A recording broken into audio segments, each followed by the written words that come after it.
में विद्वेषर संहिता शिव नाम जाप तथा भस्म धारण की महिमा, त्रिपुंड्र के देवता और स्थान आदि का प्रतिपादन। ऋषि बोले, महाभाग व्यास शिष्य सूत जी, आपको नमस्कार है। अब आप उस परम उत्तम भस्म महात्म्य का ही वर्णन कीजिए। भस्म महात्म्य, रुद्राक्ष महात्म्य तथा उत्तम नाम महात्म्य, इन तीनों का परम प्रसन्नता पूर्वक प्रतिपादन कीजिए और हमारे हृदय को आनंद दीजिए। तो सूर्य जी ने कहा, महेशियो, आपने बहुत उत्तम बात पूछी। यह समस्त लोगों के लिए हितकारक विषय है। जो लोग भगवान शिव की उपासना करते हैं वे धन्य हैं, कृतार्थ हैं, उनका देह धारण सफल है तथा उनके समस्त कुल का उद्धार हो गया। जिसके मुख में भगवान शिव का नाम है, जो अपने मुख से सदाशिव और शिव इत्यादि नामों का उच्चारण करते रहते हैं, पाप उनका उसी तरह स्पर्श नहीं करते हैं जैसे खादिर वृक्ष के अंगार को छूने का साहस कोई भी प्राणी नहीं कर सकते। हे शिव, आपको नमस्कार है। श्री शिवाय नमस्तुभ्यम, ऐसी बात जब मुंह से निकलती है तब वह मुख समस्त पापों का विनाश करने वाला पावन तीर्थ बन जाता है। जो मनुष्य प्रसन्नता पूर्वक उस मुख का दर्शन करता है, उसे निश्चय ही तीर्थ सेवन जनित फल प्राप्त हो जाता है। ब्राह्मणों, शिव का नाम विभूति अर्थात भस्म तथा रुद्राक्ष, ये तीनों त्रिवेणी के समान परम पुण्य में माने गए हैं। जहां ये तीनों शुभतर वस्तु में श्रद्धा रहती हैं, उनके दर्शन मात्र से मनुष्य त्रिवेणी स्नान का फल पा लेता है। भगवान शिव का नाम गंगा है, विभूति जमुना मानी गई है तथा रुद्राक्ष को सरस्वती कहा गया है। इन तीनों की संयुक्त त्रिवेणी समस्त पापों का नाश करने वाली है। श्रेष्ठ ब्राह्मणों, इन तीनों की महिमा को सद लक्षण भगवान महेश्वर के बिना दूसरा कौन भली भांति जानता है। इस ब्रह्मांड में जो कुछ है वे सब तो केवल महेश्वर ही जानते हैं। विप्रगण, मैं अपनी श्रद्धा भक्ति के अनुसार संक्षेप से भगवान नामक की महिमा का कुछ वर्णन करता हूं। तुम सब लोग प्रेम पूर्वक सुनो। ये नाम महात्म्य समस्त पापों को हर लेने वाला सर्वोत्तम साधन है। शिव इस नाम रूपी दावानल से महान पातक रूपी पर्वत अनायास ही भस्म हो जाते हैं। ये सत्य है, इसमें संशय नहीं है। शौनक, पाप मूलक जो नाना प्रकार के दुख हैं, वे एकमात्र शिव नाम से ही नष्ट होने वाले हैं। दूसरे साधनों से संपूर्ण यत्न करने पर भी पूर्णता नष्ट नहीं होती। जो मनुष्य इस भूतल पर सदा भगवान शिव के नामों के जप में ही लगा हुआ है, वह वेदों का ज्ञाता है, वह पुण्य आत्मा है, वह धन्यवाद का पात्र है तथा वह विद्वान माना गया है। मुने, जिनका शिव नाम जप में विश्वास है, उनके द्वारा आचरित नाना प्रकार के धर्म तत्काल फल देने के लिए उत्सुक हो जाते हैं। महर्षि, भगवान शिव के नाम से जितने पाप नष्ट होते हैं, उतने पाप मनुष्य इस भूतल पर कर नहीं सकते। जो शिव नाम संबंधी नौका पर आरूढ़ होकर संसार रूपी समुद्र को पार करते हैं, उनके जन्म मरण रूप संसार के मूलभूत वे सारे पाप निश्चय नष्ट हो जाते हैं। महामुनि, संसार के मूलभूत पातक रूपी पापों का शिव नाम रूपी कुठार से निश्चय ही नाश हो जाता है। जो पाप रूपी दावानल से पीड़ित हैं, उन्हें शिव नाम रूपी अमृत का पान करना चाहिए। भवन्ति विविधा धर्म तेषाम सद्य फलोन्मुखा येषाम भक्ति विश्वास शिव नाम जपे मुने पातकानि विनश्यन्ति यावन्ति शिव नामत भुवि तावन्ति पापनि क्रियन्ते न नरे मुने।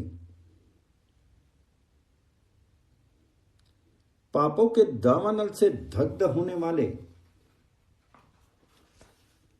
लोगों को उस शिव नाम अमृत के बिना शांति नहीं मिल सकती है। जो शिव नाम रूपी सुधा की वृष्टि जनित धारा में गोते लगा रहे हैं, वे संसार रूपी दावानल के बीच में खड़े होने पर भी कदापि शोक के भागी नहीं होते। जिन महात्माओं के मन में शिव नाम के प्रति बड़ी भारी भक्ति है, ऐसे लोगों की सहसा और सर्था मुक्ति होती। मुनीश्वर, जिसने अनेक जन्मों तक तपस्या की है, उसी की शिव नाम के प्रति भक्ति होती है, जो समस्त पापों का नाश करने वाली है। जिनके मन में भगवान शिव के नाम के प्रति कभी खंडित न होने वाली असाधारण भक्ति प्रकट हुई है, उसी के लिए मोक्ष सुलभ है। ये मेरा मत है। जो अनेक पाप करके भी भगवान शिव के नाम जप में आदर पूर्वक लग गया है, वह समस्त पापों से मुक्त हो ही जाता है, इसमें संशय नहीं है। जैसे वन में दावानल में दग्ध हुए वृक्ष भस्म हो जाते हैं, उसी प्रकार शिव नाम रूपी दावानल से दग्ध होकर के उस समय तक के सारे पाप भस्म हो जाते हैं। शौनक, जिसके अंग नित्य भस्म लगाने से पवित्र हो गए हैं तथा जो शिव नाम जप का आदर करने लगा है, वह घोर संसार सागर को भी पार कर ही लेता है। संपूर्ण वेदों का अवलोकन करके पूर्ववर्ती महर्षियों ने यही निश्चय किया है कि भगवान शिव के नाम का जप संसार सागर को पार करने के लिए सर्वोत्तम उपाय है। मुनिवरों, अधिक कहने में और क्या लाभ। मैं शिव नाम के सर्व पापहारी महात्म का एक ही श्लोक में वर्णन करता हूं। भगवान शंकर के एक नाम में भी पाप हरण की जितनी शक्ति है, उतना पातक मनुष्य कभी नहीं कर सकता। मुनि, पूर्व काल में महापापी राजा इंद्रधूम ने शिव नाम के प्रभाव से ही उत्तम सदगति प्राप्त की थी। इसी तरह कोई ब्राह्मणी युवती भी जो बहुत पाप कर चुकी थी, शिव नाम के प्रभाव से ही उत्तम गति को प्राप्त हुई। द्विजवरों, इस प्रकार मैंने तुमसे भगवान नाम के उत्तम महात्म्य का वर्णन किया। अब तुम भस्म का महात्म्य सुनो, जो समस्त वस्तुओं को भी पावन करने वाला है। महर्षियों, भस्म संपूर्ण मंगलों को देने वाला तथा उत्तम है। उसके दो भेद बताए गए हैं। उन भेदों का मैं वर्णन करता हूं, सावधान होकर के सुनो। एक को महाभस्म जानना चाहिए और दूसरे को स्वल्प भस्म। महाभस्म के भी अनेक भेद हैं। वह 3 प्रकार का कहा गया है, श्रोत, समात और लौकिक। स्वल्प भस्म के भी बहुत से भेदों का वर्णन किया गया है। श्रोत और समात भस्म को केवल द्विजों के लिए ही उपयोग में आने के योग्य कहा गया है। तीसरा जो लौकिक भस्म है, वे अन्य सब लोगों के भी उपयोग में आ सकता है। श्रेष्ठ महर्षियों ने यह बताया है कि द्विजों को वैदिक मंत्र के उच्चारण पूर्वक भस्म धारण करनी चाहिए। दूसरे लोगों के लिए बिना मंत्र के ही केवल धारण करने का विधान है। जले हुए गोबर से प्रकट होने वाला भस्म आग्नेय कहलाता है। महामुनि, वह भी त्रिपुंड्र का द्रव्य है, ऐसा कहा गया है। अग्निहोत्र से उत्पन्न हुए भस्म का भी मनीषी पुरुषों को संग्रह करना चाहिए। अन्य यज्ञ से प्रकट हुआ भस्म भी त्रिपुंड्र धारण करने के काम में आ सकता है। जाबालोपनिषद में आए हुए अग्नि इत्यादि 7 मंत्रों द्वारा जल मिश्रित भस्म से धूलन अर्थात विभिन्न अंगों में मर्दनी या लेपन करना चाहिए। महर्षि जाबाली ने सभी वर्णों और आश्रमों के लिए मंत्र से या बिना मंत्र के भी आदर पूर्वक भस्म से त्रिपुंड लगाने की आवश्यकता बताई। समस्त अंगों में सजल भस्म को मलना अथवा विभिन्न अंगों में तिरछा त्रिपुंड लगाना, इन कार्यों को मोक्षार्थी पुरुष परमार्थ से भी नहीं छोड़े, ऐसा श्रुति का आदेश है। भगवान शिव और विष्णु ने भी तिर्यक त्रिपुंड धारण किया है। अन्य देवियों सहित भगवती उमा और लक्ष्मी देवी ने भी वाणी द्वारा इसकी प्रशंसा की। ब्राह्मणों, क्षत्रियों, वैश्यों, शूद्रों, वर्ण संकरों तथा जाति भ्रष्ट पुरुषों ने भी उद्धलूलन एवं त्रिपुंड के रूप में भस्म धारण किया है।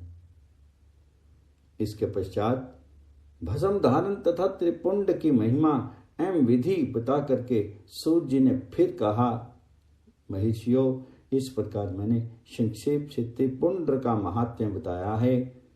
ये समस्त प्राणियों के लिए गोपनीय रहस्य है, अतः तुम्हें भी इसे गुप्त ही रखना चाहिए। मुनिवरों, ललाट आदि सभी निर्दिष्ट स्थानों में जो भस्म से 3 तिरछी रेखाएं बनाई जाती हैं, उन्हीं को विद्वानों ने त्रिपुंड बताया है।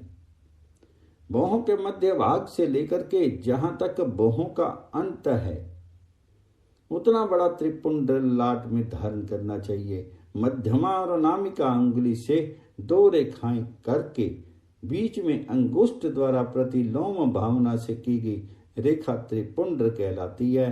अथवा बीच की 3 उंगलियों से भस्म लेकर के यत्न पूर्वक भक्ति भाव से ललाट में त्रिपुंड धारण करे। त्रिपुंड अत्यंत उत्तम तथा भोग और मोक्ष को देने वाला है। त्रिपुंड की 3 रेखाओं से प्रत्येक के 9 देवताएं जो सभी अंगों में स्थित हैं, मैं उनका परिचय देता हूं, सावधान होकर के सुनो। मुनीश्वरों, प्रणव का प्रथम अक्षर अकार, ग्रहपत्य अग्नि, पृथ्वी धर्म रजोगुण ऋग्वेद क्रियाशक्ति प्रातःसवन तथा महादेव, ये त्रिपुंड की प्रथम रेखा के 9 देवता हैं। ये बात शिव दीक्षा परायण पुरुषों को अच्छी तरह समझ लेनी चाहिए। प्रणव का दूसरा अक्षर उकार, दक्षिण अग्नि, आकाश, सत्वगुण, यजुर्वेद, मध्यान्ह दिन सवन, इच्छा शक्ति, अंतरात्मा तथा महेश्वर, ये दूसरी रेखा के 9 देवता हैं। प्रणव का तीसरा अक्षर मकार, आह्वानीय अग्नि, परमात्मा, तमोगुण, ध्युलोक, ज्ञान शक्ति, सामवेद,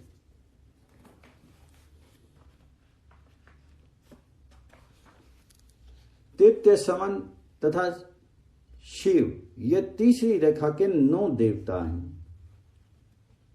इस प्रकार स्थान देवताओं को उत्तम भक्ति भाव से नित्य नमस्कार करके स्नान आदि से शुद्ध हुआ पुरुष यदि त्रिपुंड धारण करे तो भोग और मोक्ष को भी प्राप्त कर लेता है। मुनीश्वर, ये संपूर्ण अंगों में स्थान देवता बताए गए हैं। अब उनके संबंधी स्थान बताता हूं, भक्ति पूर्वक सुनो। 32, 16, 8 अथवा 5 स्थानों में त्रिपुंड का न्यास करे। मस्तक, ललाट, दोनों कान, दोनों नेत्र, दोनों नासिका, मुख, कंठ, दोनों हाथों, दोनों कोनी, दोनों कलाई, हृदय, दोनों पार्श्वभाग, नाभि, दोनों अंडकोश, दोनों उरु, दोनों गुल्म, दोनों घुटने, दोनों पिंडली और दोनों पैर, ये 32 उत्तम स्थान हैं। इनमें क्रमशः अग्नि, जल, पृथ्वी, वायु, 10 दिक्प्रदेश, 10 दिक्पाल तथा 8 वसुओं का निवास है। धार, ध्रुव, सोम, आप, अनिल, अनल, प्रत्यूष और प्रभास, ये 8 वसु कहे गए हैं।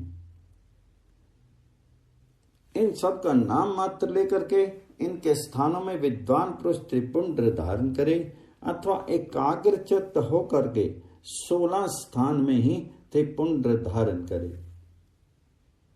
मस्तक, ललाट, कंठ, दोनों कंधों, दोनों भुजाओं, दोनों कोनियों तथा दोनों कलाइयों में, हृदय में, नाभि में, दोनों पसलियों में तथा पृष्ठभाग में त्रिपुंड लगा करके वहां दोनों अश्विनी कुमारों का, शिव, शक्ति, रुद्र, ईश तथा नारद का और वामा आदि 9 शक्तियों का पूजन करें। ये सब मिलकर के 16 देवता हैं। अश्विनी कुमार 2 कहे गए हैं, नासत्य और दस्त्र अथवा मस्तक, केश, दोनों कान, मुख, दोनों भुजा, हृदय, नाभि, दोनों उरु, दोनों जानू, दोनों पैर और पृष्ठभाग, इन 16 स्थानों में 16 त्रिपुंड का न्यास करें। मस्तक में शिव, केश में चंद्रमा, दोनों कानों में रुद्र और ब्रह्मा, मुख में विघ्नराज गणेश, दोनों भुजाओं में विष्णु और लक्ष्मी, हृदय में शंभु, नाभि में प्रजापति, दोनों उरुओं में नाग और नाग कन्याएं, दोनों घुटनों में ऋषि कन्याएं, दोनों पैरों में समुद्र तथा विशाल पृष्ठभाग में संपूर्ण तीर्थ देवता रूप में विराजमान हैं। इस तरह 16 स्थानों का परिचय दिया गया। अब 8 स्थान बताए जाते हैं। गोह्य स्थान, ललाट, परम उत्तम करणयुगल, दोनों कंधे, हृदय और नाभि, ये 8 स्थान हैं। इनमें ब्रह्मा तथा सप्तऋषि, ये 8 देवता बताएगी। मुनीश्वरों, भस्म के स्थान को जानने वाले विद्वानों ने इस तरह 8 स्थानों का परिचय दिया तथा मस्तक, दोनों भुजाएं, हृदय, नाभि, इन 5 स्थानों को भस्मविता पुरुषों ने भस्म धारण का योग्य बताया है। यथा संभव देश, काल आदि की अपेक्षा रखते हुए उद्दोलन अर्थात भस्म को अभिमंत्रित करना और जल में मिलाना आदि कार्य करें। यदि उद्धूलन में भी असमर्थ हों तो त्रिपुंड आदि लगावें। त्रिनेत्रधारी, तीनों गुणों के आधार तथा तीनों देवताओं के जनक भगवान शिव का स्मरण करते हुए नमः शिवाय कह करके ललाट में त्रिपुंड लगावें।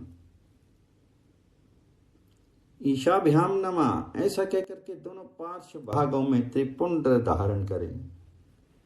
बीजाभ्याम नमः ये बोल करके दोनों कलाइयों में भस्म लगावें। पितृभ्याम नमः कह करके नीचे के अंग में, उमेशाभ्याम नमः कह करके ऊपर के अंग में तथा भीमाय नमः कह करके पीठ में और सिर के पिछले भाग में त्रिपुंड लगाना चाहिए। अध्याय 23-24 समाप्त। रुद्राक्ष धारण की महिमा तथा उसके विविध भेदों का वर्णन। सो जी कहते हैं, महाप्रयाग महामते शिव रूप शौनक। अब मैं संक्षेप में रुद्राक्ष का महत्व बता रहा हूं, सुनो। रुद्राक्ष शिव को बहुत ही प्रिय है, इसे परम पावन समझना चाहिए। रुद्राक्ष के दर्शन से, स्पर्श से तथा उस पर जप करने से वह समस्त पापों का अपहरण करने वाला माना गया है। मुने, पूर्व काल में परमात्मा शिव ने समस्त लोगों का उपकार करने के लिए देवी पार्वती के सामने रुद्राक्ष की महिमा का वर्णन किया था। भगवान शिव बोले, महेश्वरी शिवे, मैं तुम्हारे प्रेमवश भक्तों की हित कामना से रुद्राक्ष की महिमा का वर्णन करता हूँ।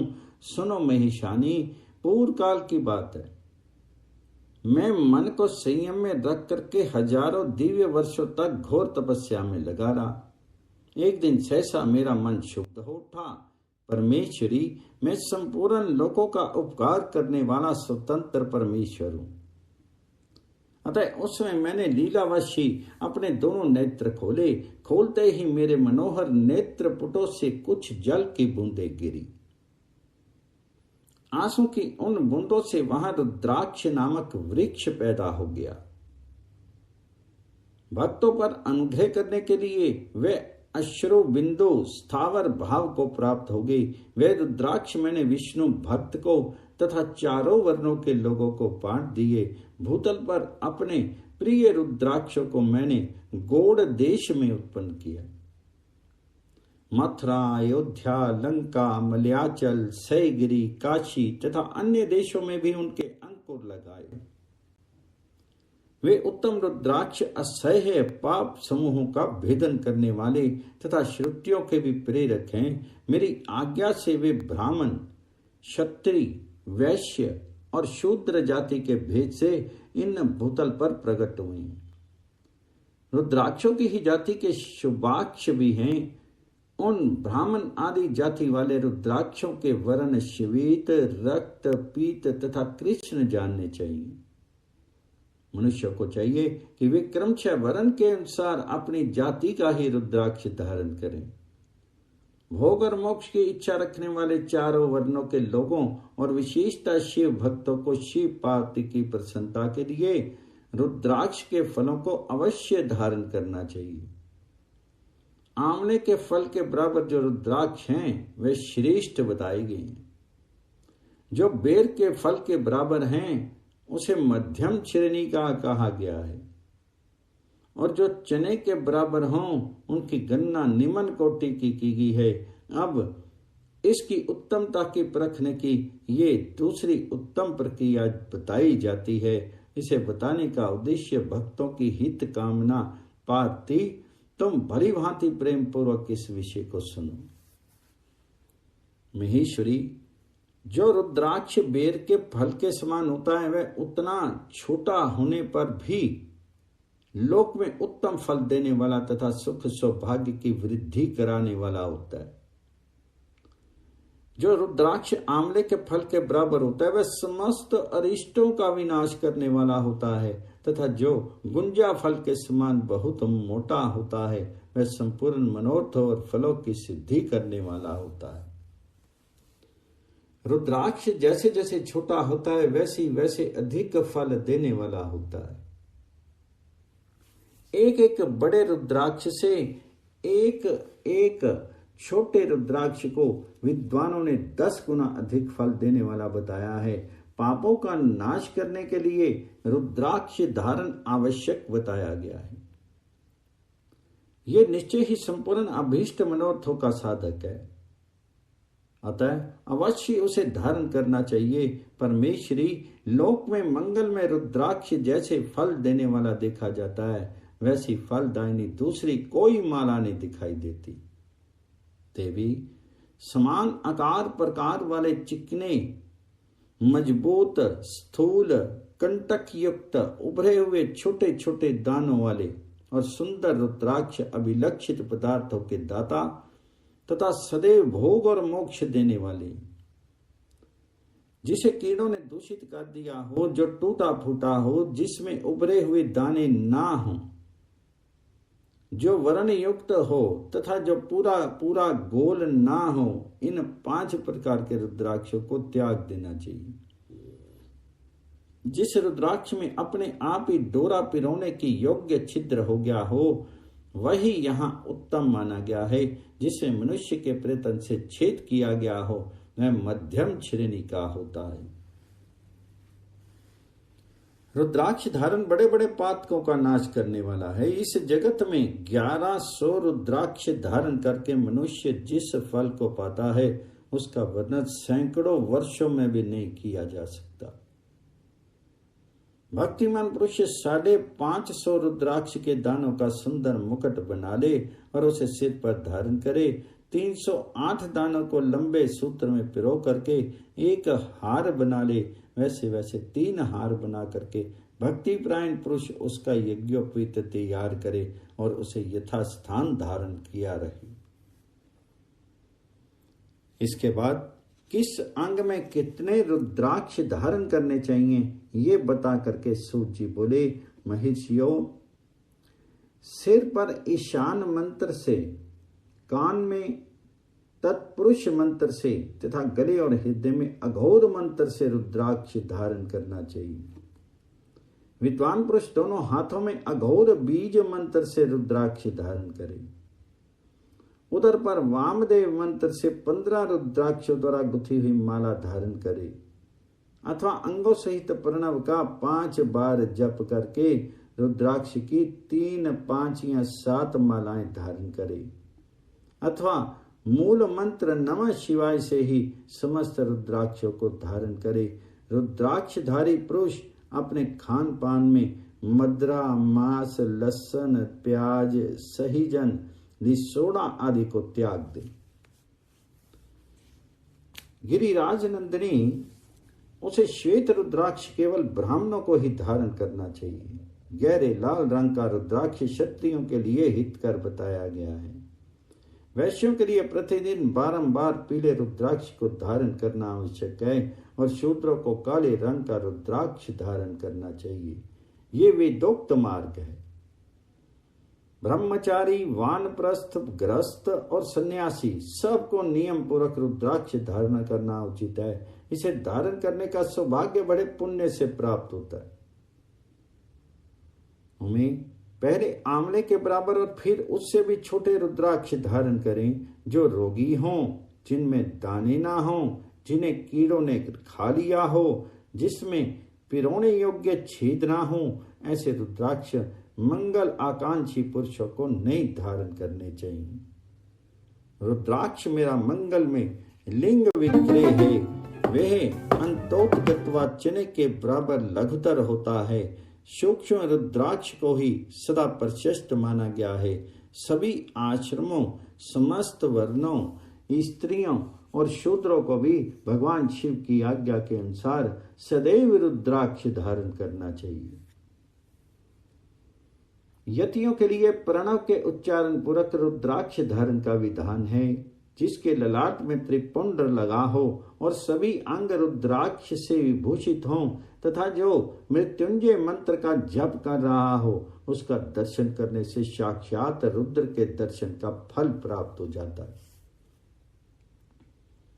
पार्वती, रुद्राक्ष अनेक प्रकार के बताए गए हैं। मैं उनके भेदों का वर्णन करता हूँ। आप लोग हमेशा कहते हो मुझे कि मीशो का कुछ पैंट एंड ट्राउजर भी ट्राई करो, तो इस बार मैंने आप लोग हमेशा सुनो। एक मुख वाला रुद्राक्ष साक्षात शिव का स्वरूप है। इन सीढ़ियों से तो मैं खुद ही नीचे नीचे आ रही हूँ। मैं गिर क्यों नहीं रही हूँ? इन सीढ़ियों से तो मैं खुद से लक्ष्मी दूर नहीं जाती। उस स्थान के सारे उपद्रव नष्ट हो जाते हैं और वहां रहने वाले लोगों की आज मैं अपने एक्सपेंसिव कपड़े बेचने वाली हूँ, सिर्फ और सिर्फ। 2 मुख वाला रुद्राक्ष देव देवेश्वर कहा गया है। वह संपूर्ण कामनाओं और फलों को देने वाला है।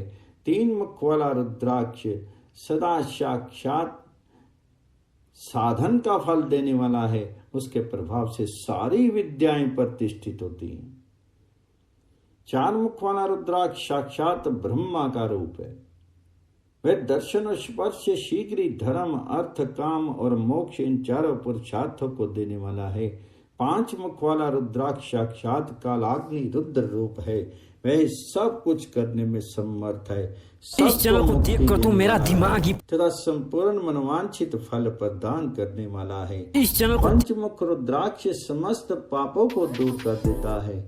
6 मुखों वाला रुद्राक्ष कार्तिकेय का स्वरूप है। यदि दाहिनी बाह में उसे धारण किया जाए तो धारण करने वाला मनुष्य ब्रह्म हत्या आदि पापों से मुक्त हो जाता है। इसमें संशय नहीं है। महेश्वरी 7 मुख वाला रुद्राक्ष अनंग स्वरूप है और अनंग नाम से ही प्रसिद्ध है। देवेशी उसको धारण करने से त्रिद्रवी ऐश्वर्यशाली हो जाता है। 8 मुख वाला रुद्राक्ष अष्टमूर्ति भैरव रूप है। उसको धारण करने से मनुष्य पूर्ण आयु होता है और मृत्यु के पश्चात शूलधारी शंकर हो जाता है। 9 मुख वाले रुद्राक्ष को भैरव तथा कपिल मुनि का प्रतीक माना गया है, अथवा 9 रूप धारण करने वाली महेश्वरी दुर्गा उसकी अधिष्ठात्री देवी मानी गई है। जो मनुष्य भक्ति परायण होकर के अपने बाएं हाथ में 9 मुख रुद्राक्ष को धारण करता है, वह निश्चय ही मेरे समान सर्वेश्वर हो जाता है। इसमें संशय नहीं है। महेश्वरी 10 मुख वाला रुद्राक्ष साक्षात भगवान विष्णु का रूप है। देवेशी उसको धारण करने से मनुष्य की संपूर्ण कामनाएं पूर्ण हो जाती हैं। परमेश्वरी 11 मुख वाला जो रुद्राक्ष है वह रुद्र रूप है, उसको धारण करने से मनुष्य सर्वत्र विजयी होता है। 12 मुख वाले रुद्राक्ष को केश प्रदेश में धारण करें, उनके धारण करने से मानो मस्तक पर 12 आदित्य विराजमान हो जाते हैं। 13 मुख वाला रुद्राक्ष विश्व देवों का स्वरूप है, उसको धारण करके मनुष्य संपूर्ण अभिष्टों को पाता है तथा सौभाग्य और मंगल लाभ करता है। 14 मुख वाला जो रुद्राक्ष है वे परम शिव रूप है, उसे भक्ति पूर्वक मस्तक पर धारण करें, इससे समस्त पापों का नाश हो जाता है। गिरिराज कुमारी इस प्रकार मुखों के भेद से रुद्राक्ष के 14 भेद बताएगी। अब तुम क्रमशः उन रुद्राक्षों के धारण करने के मंत्रों को प्रसन्नता पूर्वक सुनो। ओम ह्रीम नमः, ओम नमः। तीसरा ओम क्लीम नमः, चौथा ओम ह्रीम नमः, पांचवा ओम ह्रीम नमः, छठा ओम ह्रीम होम नमः, सातवां ओम होम नमः, आठवां ओम होम नमः, नौवां ओम ह्रीम होम नमः, 10वां ओम ह्रीम नमः, 11वां ओम ह्रीम होम नमः, 12वां ओम क्रोम श्रोम रोम नमः, 13वां ओम ह्रीम नमः, 14वां ओम नमः। इन 14 मंत्रों द्वारा क्रमशः 1 से लेकर के 14 मुख वाले रुद्राक्ष को धारण करने का विधान है। साधक को चाहिए कि वह निद्रा और आलस्य का त्याग करके श्रद्धा भक्ति से संपन्न होकर के संपूर्ण मनोरथों की सिद्धि के लिए उक्त मंत्रों द्वारा उन रुद्राक्षों को धारण करे। रुद्राक्ष की माला धारण करने वाले पुरुष को देख करके भूत प्रेत पिशाच डाकनी शाकनी तथा जो अन्य द्रोहकारी राक्षस आदि हैं वे सब के सब दूर भाग जाते हैं। जो कृत्रिम विचार आदि प्रयुक्त होते हैं वे सब रुद्राक्षधारी को देख करके शशंक होकर के दूर खिसक जाते हैं। पार्वती रुद्राक्ष मालाधारी पुरुष को देख करके मैं शिव, भगवान विष्णु, देवी दुर्गा, गणेश, सूर्य तथा अन्य देवता भी प्रसन्न हो जाते हैं। महेश्वरी इस प्रकार रुद्राक्ष की महिमा को जान करके धर्म की वृद्धि के लिए भक्ति पूर्वक पूर्वोक्त मंत्रों द्वारा विधिवत उसे धारण करना चाहिए। मुनीश्वर भगवान शिव ने देवी पार्वती के सामने जो कुछ कहा था वे सब तुम्हारे प्रश्न के अनुसार मैंने कह सुनाया। मुनीश्वरों, मैंने तुम्हारे समक्ष इस विद्येश्वर संहिता का वर्णन किया है। ये संहिता संपूर्ण सिद्धियों को देने वाली तथा भगवान शिव की आज्ञा से नित्य मोक्ष प्रदान करने वाली है। अध्याय 25 समाप्त। संक्षिप्त शिव पुराण विद्येश्वर संहिता पार्थिव के निर्माण की रीति तथा वेद मंत्रों द्वारा उसके पूजन की विस्तृत एवं संक्षिप्त विधि का वर्णन। तदंतर पार्थिव लिंग की श्रेष्ठता तथा महिमा का वर्णन करके सूत जी कहते हैं, महर्षियों, अब मैं वैदिक कर्म के प्रति श्रद्धा भक्ति रखने वाले लोगों के लिए वेदोक्त मार्ग से ही पार्थिव पूजा की पद्धति का वर्णन करता हूं। यह पूजा भोग और मोक्ष दोनों को देने वाली है। आहनिक सूत्रों में बताई हुई विधि के अनुसार विधि पूर्वक स्नान और संध्या उपासना करके पहले ब्रह्म यज्ञ करें, तत्पश्चात देवताओं, ऋषियों, सनक आदि मनुष्यों और पितरों का तर्पण करें। अपनी रुचि के अनुसार संपूर्ण नित्य कर्म को पूर्ण करके शिव स्मरण पूर्वक भस्म तथा रुद्राक्ष धारण करें। तत्पश्चात संपूर्ण मनवांछित फल की सिद्धि के लिए ऊंची भक्ति भावना के साथ उत्तम पार्थिव लिंग की वेदोक्त विधि से भली भांति पूजा करें। नदी या तालाब के किनारे, पर्वत पर, वन में, शिवालय में अथवा और किसी पवित्र स्थान में पार्थिव पूजा करने का विधान है। ब्राह्मणों, शुद्ध स्थान से निकाली हुई मिट्टी को यत्न पूर्वक ला करके बड़ी सावधानी के साथ शिवलिंग का निर्माण करें।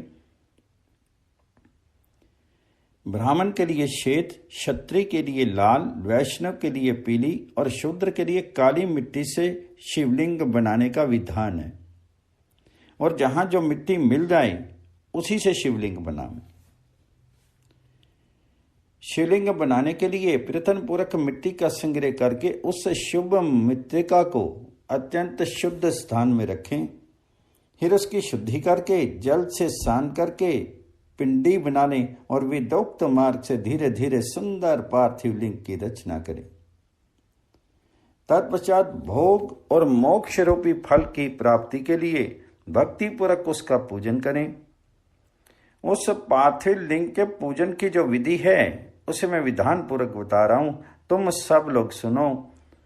ओम नमः शिवाय इस मंत्र का उच्चारण करते हुए समस्त पूजन सामग्री का प्रोक्षण करें, उस पर जल छिड़कें। इसके बाद भूर्सी इत्यादि मंत्र से क्षेत्र सिद्धि करें। फिर आपो अस्मान इस मंत्र से जल का संस्कार करें। इसके बाद नमस्ते रुद्र इस मंत्र से स्फटिका बंद स्फटिक शिला का घेरा बनाने का बात कही गई है। नमः शंभवाय इस मंत्र से क्षेत्र शुद्धि और पंचामृत का प्रोक्षण करें। तत्पश्चात शिव भक्त पुरुष नमा पूर्वक नीलग्रीवाय मंत्र से शिवलिंग की उत्तम प्रतिष्ठा करें। इसके बाद वैदिक रीति से पूजन कर्म करने वाला उपासक भक्ति पूर्वक एतते रुद्रावसम इस मंत्र से रमणीय आसन दे। मानो महंतम इस मंत्र से आवाहन करें या ते रुद्र इस मंत्र से भगवान शिव को आसन पर समासीन करें। यामाशु इस मंत्र से शिव के अंगों में न्यास करें।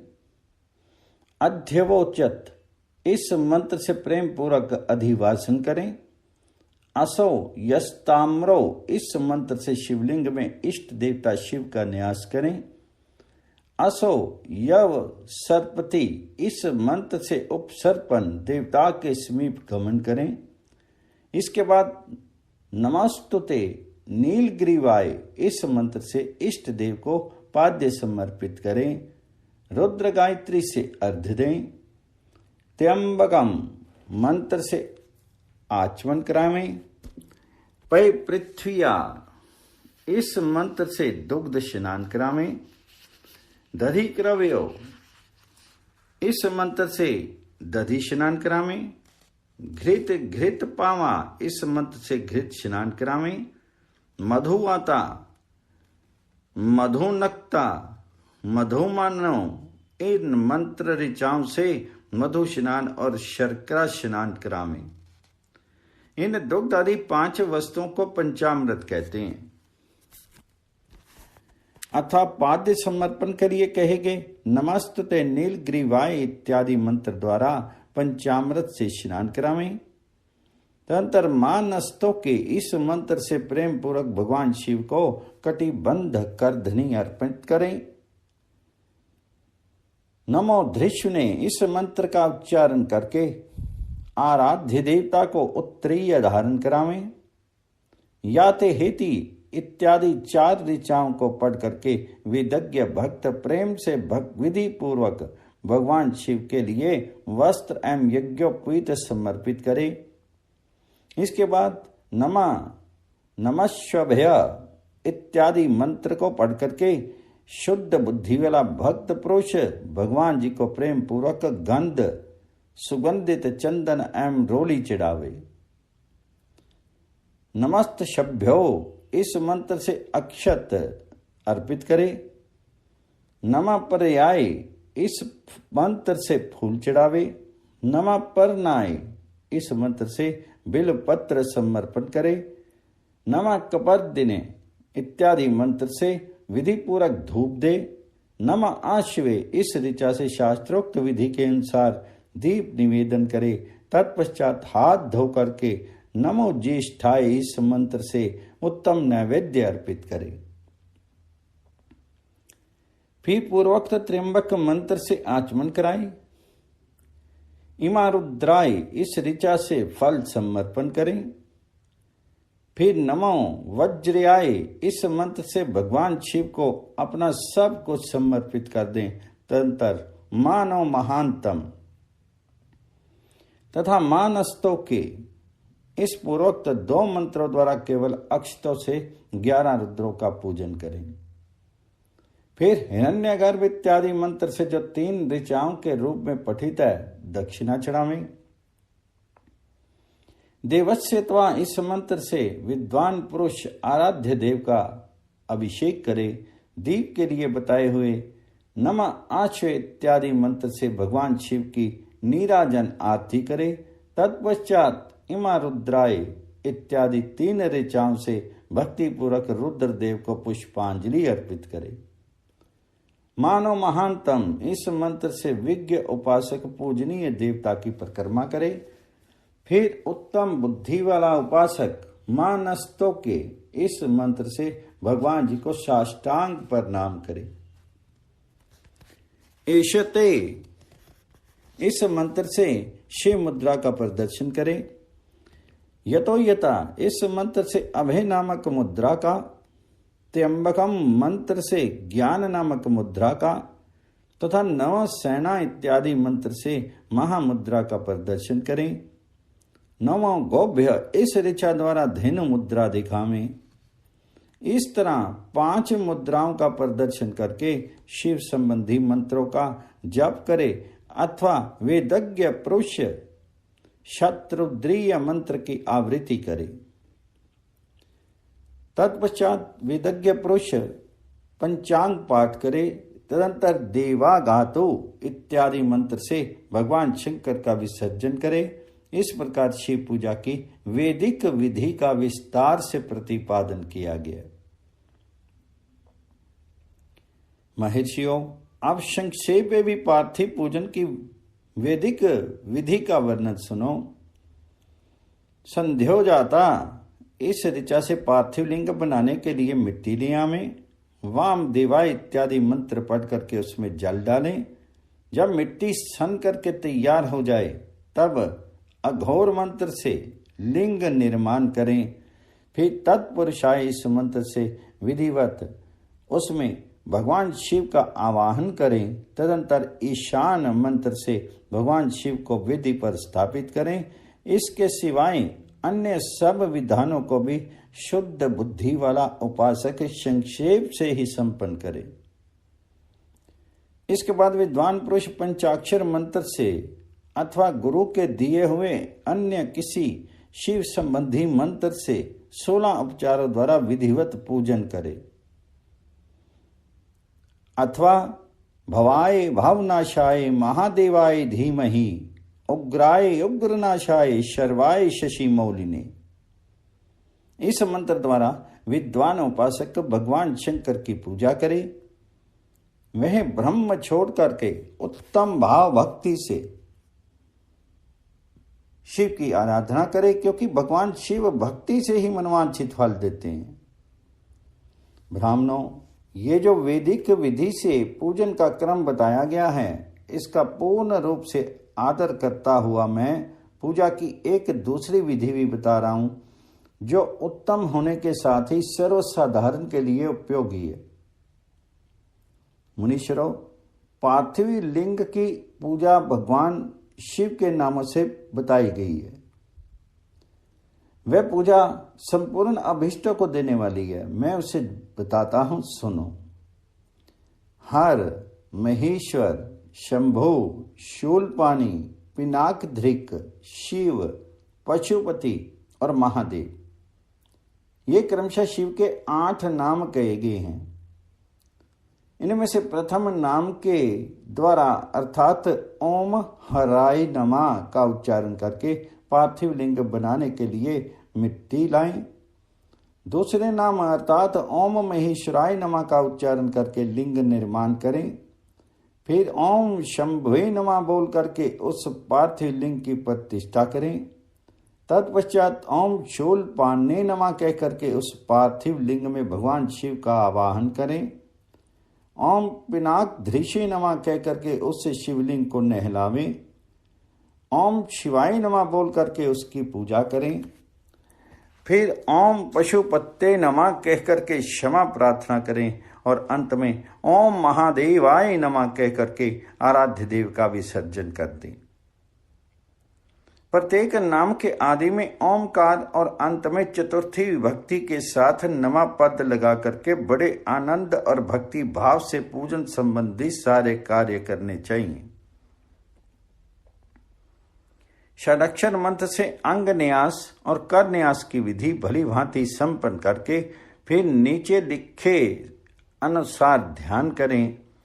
जो कैलाश पर्वत पर एक सुंदर सिंहासन के मध्य भाग में विराजमान है, जिनके वाम भाग में भगवती उमा उनसे सट करके बैठी हुई है।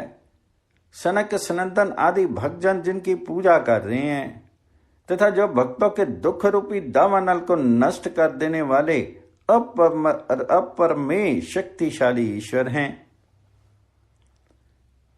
उन विश्व भूषण भगवान शिव का चिंतन करना चाहिए। भगवान महेश्वर का प्रतिदिन इस प्रकार ध्यान करें। उनकी आंकांति चांदी के पर्वत की भांति गोर है। वे अपने मस्तक पर मनोहर चंद्रमा का मुकुट धारण करते हैं। रत्नों के आभूषण धारण करने से उनके 4 हाथों में क्रमशः परशु, मृग मुद्रा, वर एवं अभय मुद्रा शोभित है। वे सदा प्रसन्न रहते हैं, कमल के आसन पर बैठे हैं और देवता लोग चारों ओर खड़े होकर के उनकी स्तुति कर रहे हैं। उन्होंने वस्त्र की जगह व्याघ्र चर्म धारण कर रखा है। वे इस विश्व के आदि हैं, बीज कारण रूप हैं तथा सबका समस्त भेहर लेने वाले हैं। उनके 5 मुख हैं और प्रत्येक मुख मंडल में 3-3 नेत्र हैं। इस प्रकार ध्यान तथा उत्तम पार्थिव लिंग का पूजन करके गुरु के दिए हुए पंचाक्षर मंत्र का विधि पूर्वक जप करें। विप्रवरो, विद्वान पुरुष को चाहिए कि वह देवेश्वर शिव को प्रणाम करके नाना प्रकार के स्तुतियों द्वारा उनका स्तवन करे तथा शतरुद्रीय यजुर्वेद 16वें अध्याय के मंत्रों का पाठ करे। तत्पश्चात अंजलि में अक्षत और फूल लेकर के उत्तम भक्ति भाव से इन मंत्रों को पढ़ते हुए प्रेम और प्रसन्नता के साथ भगवान शंकर से इस प्रकार प्रार्थना करे। सबको सुख देने वाले कृपा निधान भूतनाथ शिव, मैं आपका हूं। आपके गुणों में ही मेरे प्राण बसते हैं अथवा आपके गुण ही मेरे प्राण, मेरे जीवन सर्वस्व हैं। मेरा चित्त सदा आपके ही चिंतन में लगा हुआ है, ये जान करके मुझ पर प्रसन्न होइए। कृपा कीजिए शंकर, मैंने अनजान में अथवा जानबूझकर यदि कभी आपका जप और पूजन आदि किया हो तो आपकी कृपा से वह सफल हो जाए। हे गौरीनाथ, मैं आधुनिक युग का महान पापी हूं, पतित हूं और आप सदा से ही परम महान पतित पावन हैं। इस बात का विचार करके आप जैसा चाहें वैसा करें। महादेव, सदाशिव, वेदों, पुराणों, नाना प्रकार के शास्त्रीय सिद्धांतों और विभिन्न महर्षियों ने भी अब तक आपका पूर्ण रूप से नहीं जाना है। फिर मैं कैसे जान सकता हूं? महेश्वर, मैं जैसा हूं वैसा ही उसी रूप में संपूर्ण भाव से आपका हूं, आपके आश्रित हूं, इसलिए आपसे रक्षा पाने के योग्य हूं। परमेश्वर, आप मुझ पर प्रसन्न होइए। मुने इस प्रकार प्रार्थना करके हाथ में लिए हुए अक्षत और पुष्प को भगवान शिव के ऊपर चढ़ा करके उन शुभ देव को भक्ति भाव से विधि पूर्वक साष्टांग प्रणाम करें तदनंतर शुद्ध बुद्धि वाला उपासक शास्त्रोक्त विधि से इष्ट देव की परिक्रमा करे, फिर श्रद्धापूर्वक स्तुतियों द्वारा देवेश्वर शिव की स्तुति करे। इसके बाद गला बजाकर गले से अव्यक्त शब्द का उच्चारण करके पवित्र एवं विलीन चित्त वाला साधक भगवान को प्रणाम करे, फिर आदर पूर्वक विज्ञप्ति करे और उसके बाद विसर्जन। मुनिवरों, इस प्रकार विधि पूर्वक पार्थिव पूजा बताई गई है। वह भोग और मोक्ष देने वाली, सदा भगवान शिव के प्रति भक्ति भाव को बढ़ाने वाली है। अध्याय 19-20 समाप्त। पार्थिव पूजा की महिमा। शिव नैवेद्य भक्षण के विषय में निर्णय तथा बिल्लों का महात्म्य।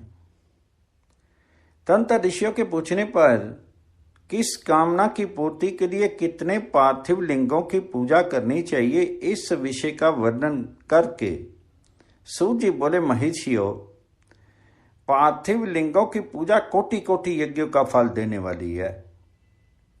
कालयुग में लोगों के लिए शिवलिंग पूजन जैसा श्रेष्ठ दिखाई देता है, वैसा दूसरा कोई साधन नहीं है। ये समस्त शास्त्रों का निश्चित सिद्धांत है।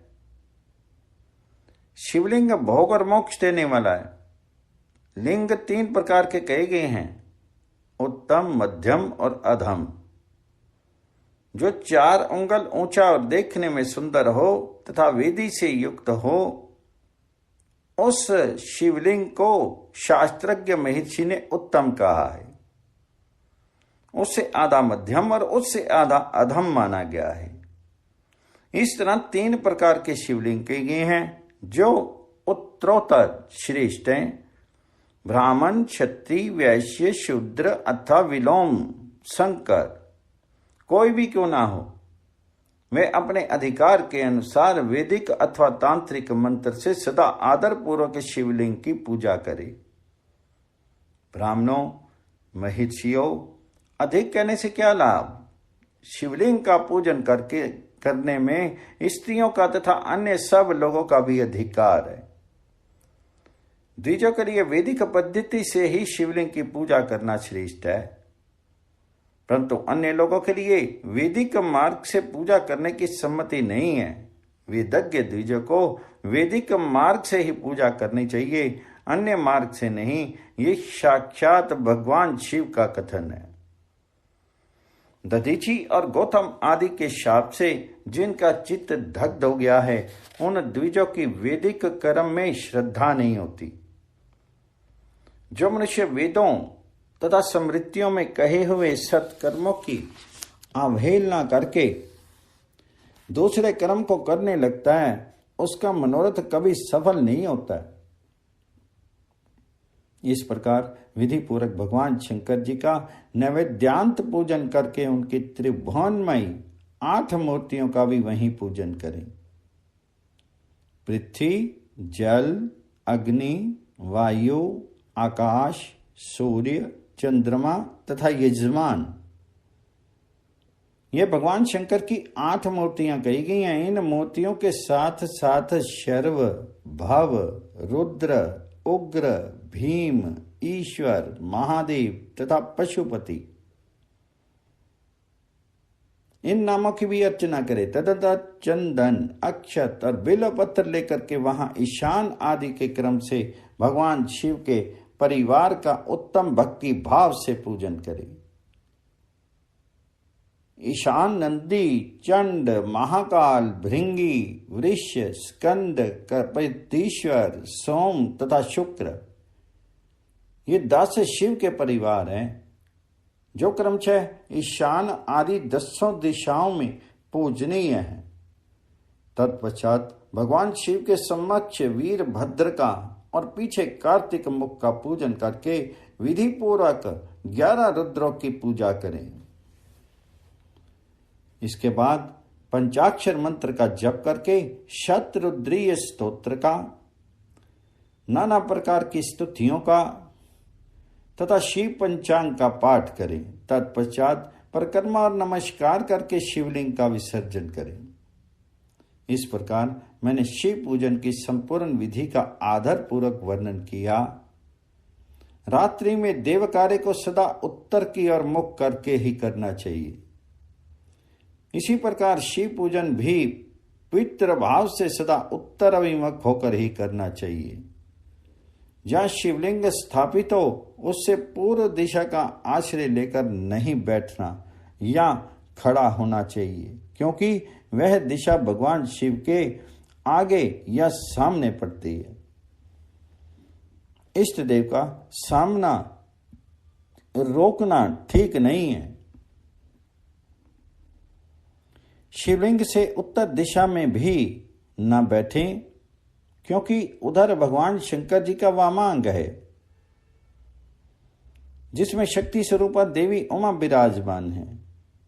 पूजक को शिवलिंग से पश्चिम दिशा में भी नहीं बैठना चाहिए, क्योंकि वह आराध्य देव का पृष्ठभाग है।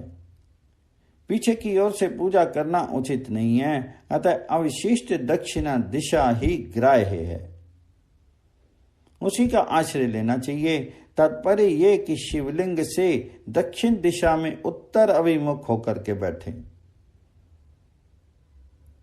और पूजा को विद्वान पुरुष को चाहिए कि वह भस्म का त्रिपुंड लगा करके, रुद्राक्ष की माला लेकर के तथा बेल पत्र का संग्रह करके ही भगवान शंकर जी की पूजा करे।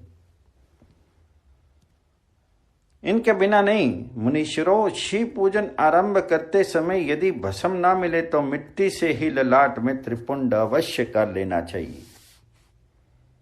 ऋषि बोले, मुने, हमने पहले से ही ये बात सुन रखी है कि भगवान शिव का नैवेद्य नहीं ग्रहण करना चाहिए। इस विषय में शास्त्र का निर्णय क्या है ये बताइए, साथ ही बिल्व का महात्म्य भी प्रकट कीजिए। तो सूर्य जी ने कहा, मुनियों, आप शिव संबंधी व्रत का पालन करने वाले हैं, तो आप सबको शतशः धन्यवाद है। मैं प्रसन्नतापूर्वक सब कुछ बताता हूं, आप सावधान होकर के सुनिए। जो भगवान शिव का भक्त है, बाहर भीतर से पवित्र और शुद्ध है, उत्तम व्रत का पालन करने वाला तथा दृढ़ निश्चय से युक्त है, वे शिव नैवेद्य का अवश्य भक्षण करें। भगवान शिव का नैवेद्य अग्राह्य है, इस भावना को मन से निकाल दें। शिव के नैवेद्य को देख लेने मात्र से भी सारे पाप दूर भाग जाते हैं। उसको खा लेने पर तो करोड़ों पुण्य अपने भीतर आ जाते हैं। आए हुए शिव नैवेद्य को सिर झुका करके प्रसन्नता के साथ ग्रहण करें और प्रयत्न करके शिव स्मरण पूर्वक उसका भक्षण करें। आए हुए शिव नैवेद्य को भी ये कहकर कि मैं इसे दूसरे समय में ग्रहण करूंगा, लेने में विलंब कर देता है, वह मनुष्य निश्चय ही पाप से बन जाता है। जिसने शिव की दीक्षा ली हो, उस शिव भक्त के लिए वह शिव नैवेद्य अवश्य भक्षणीय है, ऐसा कहा जाता है। शिव की दीक्षा से युक्त शिव भक्त पुरुष के लिए सभी शिवलिंगों का नैवेद्य शुभ एवं महाप्रसाद है, अतः वह उसका अवश्य भक्षण करे। परंतु जो अन्य देवताओं की दीक्षा से युक्त है और शिव भक्ति में भी मन को लगाए हुए है, उसके लिए शिव नैवेद्य भक्षण के विषय में क्या निर्णय है, इसे आप लोग प्रेम पूर्वक सुनो। ब्राह्मणों, जहां से शालग्राम शिला की उत्पत्ति होती है, वहां के उत्पन्न लिंग में रसलिंग, पारद लिंग में पाषाण, रजत तथा स्वर्ण से निर्मित लिंग में, देवताओं तथा सिद्धों द्वारा प्रतिष्ठित लिंग में, केसर निर्मित लिंग में, स्फटिक लिंग में, रतन निर्मित लिंग में तथा समस्त ज्योतिर्लिंगों में विराजमान भगवान शिव के नैवेद्य का भक्षण चांद्रायन व्रत के समान पुण्यजनक है। ब्रह्म हत्या करने वाला पुरुष भी यदि पवित्र होकर के शिव निर्माल्य का भक्षण करके उसे सिर पर धारण करे तो उसका सारा पाप शीघ्र ही नष्ट हो जाता है। पर जहां चंड का अधिकार है वहां जो शिव निर्माल्य हो उसे साधारण मनुष्यों को नहीं खाना चाहिए। जहां चंड का अधिकार नहीं है वहां के शिव निर्माल्य का सभी को भक्ति पूर्वक भोजन करना चाहिए। बाणलिंग अर्थात नर्मदेश्वर, लौह निर्मित अर्थात स्वर्ण आदि धातु में लिंग, सिद्ध लिंग, जिन लिंगों की उपासना से किसी ने सिद्धि प्राप्त की है अथवा जो सिद्धों द्वारा स्थापित है वे लिंग। शंभुलिंग, इन सब लिंगों में तथा शिव की प्रतिमाओं मूर्तियों में चंड का अधिकार नहीं है। जो मनुष्य शिवलिंग को विधि पूर्वक के स्नान करा करके उस स्नान के जल का 3 बार आचमन करता है, उसके कायिक, वाचिक और मानसिक तीनों प्रकार के पाप यहां शीघ्र नष्ट हो जाते हैं। जो शिव नैवेद्य, पत्र, पुष्प, फल और जल का अग्राह्य है वह सब विशाल ग्राम शिला के स्पर्श से पवित्र ग्रहण के योग्य हो जाता है। मुनीश्वरों, शिवलिंग के ऊपर चढ़ा हुआ जो द्रव्य है वह अग्राह्य है। जो वस्तु लिंग स्पर्श से रहित है अथवा जिस वस्तु को अलग रख करके शिव जी को निवेदित किया जाता है, लिंग के ऊपर चढ़ाया नहीं जाता है, उसे अत्यंत पवित्र जानना चाहिए। मुनिवरों, इस प्रकार नैवेद्य का विषय में शास्त्र का निर्णय बताया गया। अब तुम लोग सावधान होकर के आदर पूर्वक बिल्व का महत्व सुनो। ये बिल्व वृक्ष महादेव का ही रूप है। देवताओं ने भी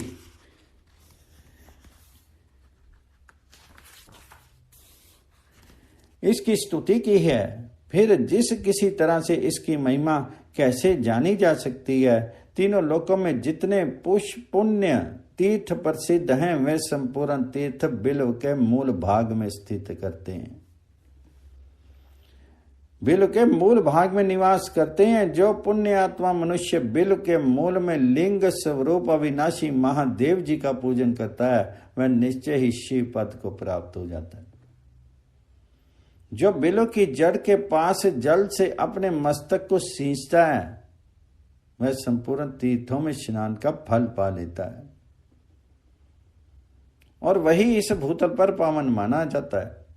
इस बिल्व की जड़ के परम उत्तम थाले को जल से भरा देख करके महादेव जी पूर्ण तथा संतुष्ट होते हैं।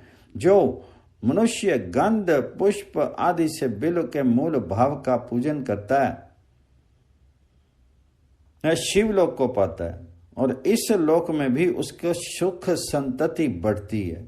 जो बिल्व की जड़ के समीप आदर पूर्वक दीपावली जला करके रखता है वह तत्व ज्ञान से संपन्न होके भगवान में ही ईश्वर में मिल जाता है। जो बिल्व की शाखा थाम करके हाथ से उसके नैने पल्व उतारता है और उससे उस बिल्व की पूजा करता है वह उस सब पापों से मुक्त हो जाता है। जो बिल्व की जड़ के समीप भगवान शिव में अनुराग रखने वाले एक भक्त को भी भक्ति पूर्वक भोजन कराता है उसे कोटि गुना पुण्य फल प्राप्त होता है। जो बिल्व की जड़ के पास शिव भक्त को खीर और घृत से युक्त अन्न देता है वह कभी दरिद्र नहीं होता है। ब्राह्मणों, इस प्रकार मैंने सांगोपांग शिवलिंग पूजन का वर्णन किया। यह प्रवृत्ति मार्गी तथा निवृत्त मार्गी पूजकों के भेद से 2 प्रकार का होता है। प्रतिमार्गी लोगों के लिए पीठ पूजा इस भूतल पर संपूर्ण अभीष्ट वस्तुओं को देने वाली होती है।